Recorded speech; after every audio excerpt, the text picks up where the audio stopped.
The obverse of the 1999 Connecticut State Quarter shows the standard Washington Quarter design with a few alterations. The Washington Quarter, that ran from 1932–1998, had the date on the obverse, as well as the word, Liberty. This design was changed slightly with the introduction of the state quarters, and later the territory quarters and national park quarters. The new design still shows Washington looking left, however the obverse text now reads, United States of America, Liberty, in God we trust, $quarter. The reverse of this coin depicts a large oak tree whose branches fill almost the entire coin. The white oak shown on the coin was the famous hiding place of the Connecticut Charter.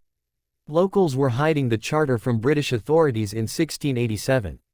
According to stories, the charter hid in a hollow part of the tree as the British were trying to confiscate the charter. The tree stood up until 1856, when it fell over in a storm.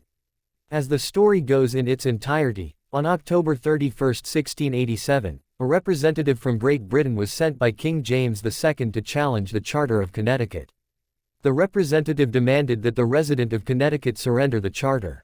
This drama unfolded while representatives of each party, the British representative and the ruling class of Connecticut, sat across the table from each other. In the middle of the heated discussions, the lights went out in the building, and when lighting was restored, the charter had been taken off of the table by Captain Joseph Wadsworth.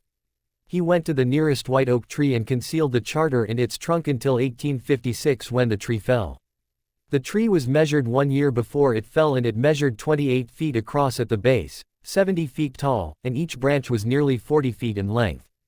This tree became even more famous when Charles Brownell painted an image of the tree that was later used on the 1935 Connecticut Tercentenary commemorative half-dollar. Several people have come forward to protest the way that the tree was shown. The quarter shows the tree as a large, neatly pruned dome full of life. However, according to accounts, the tree was gnarly and not all that attractive. The coin design was decided on by a competition hosted by Governor John G. Rowland. Rowland set up the Connecticut Coin Design Competition. Entries from this competition numbered in the 100s, and 19 of the designs featured the charter oak. This was the fifth coin released in the Statehood Quarters program. The reverse text of the coin reads, Connecticut 1788 the Charter Oak 1999 e pluribus unum. All of the statehood quarters were clad, meaning that they were 75 to 80% copper, and the rest was composed of nickel. The core of the coins were solid copper. These coins, however, were produced in silver for special silver-proof sets. The coins minted in included Delaware, Pennsylvania, New Jersey, Georgia, and Connecticut. Errors on the 1999 Connecticut State Quarter. There are currently no known errors of this coin. If you ever run across anything that looks unusual with the Connecticut State Quarter, please contact one of our experts to have the error verified, or send the coin to a professional grading company for their opinion. However, the average circulation state quarter is only worth the face value of 25 cents. These coins can be spent, saved, or taken to the bank.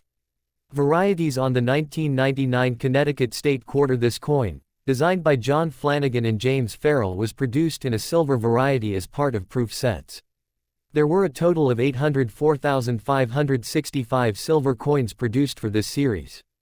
They are composed of 90% silver and 10% copper. The average price of the single silver coin ranges from $5 to $10, depending on the grade. The easy indicator to determine if your coin is silver is by the mint mark.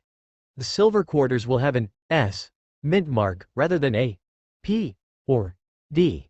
In addition to the silver quarters, Late Night TV began selling gold-plated state quarters in an attempt to con viewers into thinking that the coin would be worth a lot more.